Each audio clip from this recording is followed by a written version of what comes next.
After a night of passion, Petra and James wake up together early in the morning. Petra rushes out to go to class, but James decides to stay in bed a little longer. This causes him to oversleep, and by the time he wakes up again, he's already late. He runs through the city as fast as he can until he makes it to his philosophy class, where the teacher Mr. Zimmett at first considers not letting him, but eventually he opens the door. Today is the last school day, and Mr. Zimmett wants the students to tell them about their favorite thought exercise they've gone through. Chips mentions the infinite monkey theorem, which says that if you give a monkey a typewriter and an infinite amount of time, it will eventually type out the entire Hamlet. Jack mentions the trolley problem, which says you have a lever to choose if a train will kill 1 or 4 people. Just for fun, they change that riddle into the obese man problem, where you have to option to push a fat man on the tracks to stop the trolley. Georgina likes the ignorant bliss paradox. In this one, someone is hanging off the highest tower in the city on purpose to test if their friends will help them. However, their friends are afraid if they try to pull them up, they might be yanked over themselves, so they step back. The person falls and lives, but now they wonder if it truly is better knowing that their friends wouldn't save them or if ignorance is bliss. Zimmett decides that they will do one last thought exercise to finish the school year. The class must assume there is an impending atomic apocalypse and imagine a bunker that will give them shelter for a year. Zimmett begins narrating the scene to make everyone use their imaginations, picturing an area surrounded by nuclear explosions. As Zimmett takes them through an imaginary tour of the bunker, he points out the problem. There are only supplies for 10 people. The class has 20 students in it, so they have to decide which of them to let in and who stays out. On top of that, there isn't much time to decide before the atomic radiation reaches them. Georgina refuses to participate because she thinks it's just like discussing eugenics, but when Zimmett describes how gruesome and painful it is to die under radiation, she accepts to play. Petra also refuses to participate and even stands up to leave, knowing that she's always had perfect grades and Zimmett can't hurt her by lowering them a bit. However, Zimmett threatens to lower James' grades instead, which would make him fail the class, and Petra has no choice but to stay. Next, Zimmett distributes cards containing the random profession each student will have in the exercise. He opens the box for James first, and after he takes a card, Zimmett goes to the desk to cough before handing a card to Petra. Then he coughs against at the desk before giving cards to everyone else. Now the students can look at the professions they got. All these jobs vary in themes, from harpist and wine auctioneer to astronaut and chemist. Toby reveals he's a published poet, but he barely gets to finish talking before Zimmett shoots him, revealing he took the gun from the bunker. Zimmett explains that this is more humane than letting him die by radiation, since he wouldn't get into the bunker anyway because a poet isn't useful when humanity must be rebuilt. Zimmett also explains he's part of the exercise, but his profession is hidden so he should be seen as a wild card. Afterward, each student defends their right to enter the bunker and they proceed to vote. The first 9 choices are those who they consider useful for survival: Petra the structural engineer, James the farmer, Georgina the orthopedic surgeon, Chips the carpenter, Jack the chemist, Bonnie the soldier, Annie the electrician, Poppy the psychotherapist, and Omo Seed the senator. There are also 9 that quickly get voted out for not being useful: Vivian the zoologist, Beatrice the fashion designer, Parker the gelato maker, Kavi the real estate agent, Russell the harpist, Plum the hedge fund manager, Nelson the housekeeper, Mitzi the wine auctioneer, and Yoshiko the astronaut. The last place must be chosen between Zimmett and Utami the opera singer. Petra thinks a wild card is a risk, but Jack points out that an opera singer is a luxury and he'd rather risk it with Zimmett, who may have a useful secret. Zimmett wins, and now that the groups are completed, they take 5 minutes to say goodbye, so they move the desks around to pretend they're having their final words. Suddenly they hear some gunshots and discover Zimmett has killed everyone who didn't get a spot, again saying it was the humane thing to do. The group is shocked, and Petra whispers to James that she doesn't want Zimmett in the bunker anymore. James makes a plan and asks everyone to gather some plants before going into the bunker, claiming they're keeping them for replanting when they come out. While everyone is separated to do the gathering, James goes to each of them in turn and tells them of his plan. When the time comes, the group enters the bunker and disables the external keypad before closing the door while Zimmett is left outside. Then they take a look at the different rooms. There's an artificial garden, a day bed, a gym, books, and other things to supposedly avoid depression. In the evening, while everyone sleeps on the cots, James meets Petra on the big bed and tells her he can get through anything with her. Once James falls asleep, Petra goes to check on Zimmett and finds him slowly burning under the radiation. Suddenly Zimmett holds up a piece of paper that says only he has the exit code. Petra immediately calls the group and they begin arguing over what to do, unsure if believing Zimmett or not. In the end they decide to ignore him, and they begin to live through the year in the bunker. It's incredibly boring, and they barely can keep themselves busy with mundane tasks. Every day Petra checks on Zimmett's body, which is slowly rotting, and occasionally a dog comes to munch on it.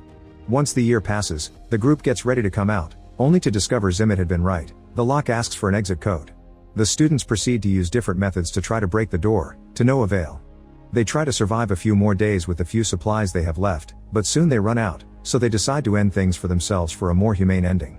In class, Zimmet announces they failed the experiment and reveals his profession as a bunker builder. In fact, he was the one that built that particular bunker and therefore the only one who has the code. The students want to try again, and this time they imagine a new location, choosing Mont Bromo. Once again Zimmet runs to grab a gun, which Petra notices. Then it's revealed that the cards hide a second characteristic that may influence the votes. James' characteristic is being gay, but he still gets accepted for his farming knowledge, although with fewer votes. Georgina the surgeon was exposed to the Ebola virus, so this time she's left out. Plum the hedge fund manager always travels with a bag of gold, so she is accepted. Chips the carpenter is infertile, but he's also accepted again because of his skills. Petra the structural engineer is also an electrical engineer, so she is saved. Andy the electrician reveals he has a very rare disease that may kill him at any second, so he's rejected. Poppy the psychotherapist can't have children, so she's left out. Vivian the zoologist reveals she supports PETA, so she is left out again. Jack the chemist won the genetic lottery, meaning he'll live long and healthy, so he's accepted again. Kavi the real estate agent is also a midwife, and since they've lost Georgina as their doctor, he gets to stay this time. Parker the gelato maker has no extra characteristic, which means someone else has too, and he's left out. Utami the opera singer has too. She can speak 7 languages but she will develop a throat tumor in 3 years that won't let her talk anymore, so she's left out. Mitzi the wine auctioneer has an IQ of 200 yet she's left out again. Beatrice the fashion designer created a popular brand of women's clothing out of bamboo, but she's also left out again, and the same happens to Russell the harpist who is autistic. Omoseed the senator will be the first female chief justice of the Supreme Court, therefore she is saved again. Bonnie the soldier has eidetic memory and gets saved once more. Nelson the housekeeper is an exceptionally kind person, which at first doesn't help him, but he ends up staying when Petra says that they need more boys and Omoseed argues that they need more hard and strong workers from the middle class. When Toby the poet is about to mention his characteristic, Zimmet shoots him again, saying this spot is for him because the group still doesn't know the code. Then Zimmet gives Georgina the keys to a truck, and the people that were left outside immediately try to run away to save themselves. Unfortunately, the vehicle is hit by the explosion. The chosen ones also begin running to reach the bunker just in time, and the boring everyday life begins once again. Later in the evening, Petra wakes up and sees James isn't on his bed, so she goes looking for him only to find him getting frisky with Jack, who turns out to be gay in real life. Petra is hurt and rushes out to tell the rest of the group what she saw. Now they decide it's time to discuss how they will get together to procreate. Since Chips is infertile, he doesn't need to help, while Jack and James refuse to participate because they can't even fake it with a woman for the sake of babies. Bonnie and Kavi are paired together, and so are Omoseed and Nelson. As revenge for her boyfriend, Petra accepts to do it with Zimmet, ignoring James when he says she still loves her. While the explosions outside ravage the planet, the 3 couples get frisky at the same time. After 10 weeks of no pregnancies, Zimmet points out that they must change couples, saying the girls should have multiple partners. Bonnie refuses, saying they are taking logic too far to solve things and that shouldn't override her consent. Zimmet walks away only to return with a gun in hand, threatening everyone but Bonnie to leave the room. The group runs out but Jack manages to hide behind a corner, and once Zimmet is distracted, Jack tackles him and makes him drop the gun. Bonnie quickly picks it up and holds Zimmet at gunpoint, but the guys continue to fight until Zimmet overpowers Jack. However, Jack retaliates by stabbing Zimmet in the ear with a pen. Devastated, Zimmet goes to the front door and puts in the code to open it, bringing everyone down with him. The class has failed the exercise again. James is more suspicious now and questions Zimmet's motives for the exercise, mentioning the strange cough he had when he assigned him and Petra the roles and pointing out that Zimmet has not coughed since. Suddenly James goes to the desk and grabs the box, running out of Zimmet's reach to open it and discover the secret. It turns out that the box has hidden compartments and James and Petra's cards have been tampered with, meaning they would always get the same results: gay farmer and double engineer. James wants to know why Zimmet hates him in particular, so Zimmet brings up the allegory of Plato's cave.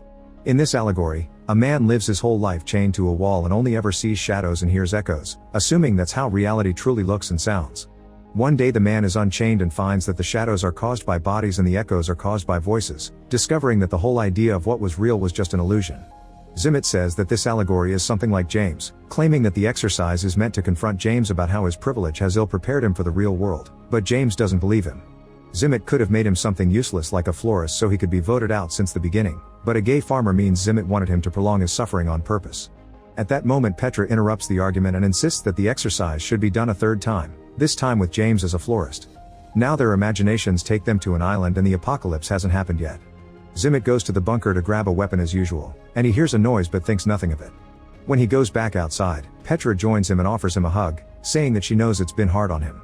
Afterward, Petra asks everyone to trust her to choose who gets to enter the bunker because she has a plan. When everyone agrees, Petra makes her choices and explains her reasoning. Mitzi is saved because a genius wine auctioneer would be smart enough to bring both red and white wine on a trip, ensuring everyone has a good time. Beatrice is saved because dressing well boosts self-esteem, which promotes productivity and could save civilization.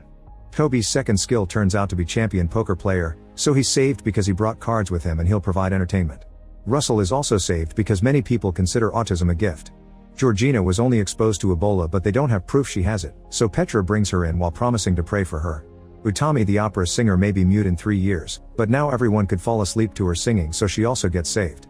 Jack is taken in because of his perfect genes, but he is upset because he'll be without a partner because of his orientation. At that moment Parker comes out of the closet, so he's saved as well. With only 2 spots left, Petra chooses James. As the chosen ones enter the bunker, in the classroom everyone sits together as a team.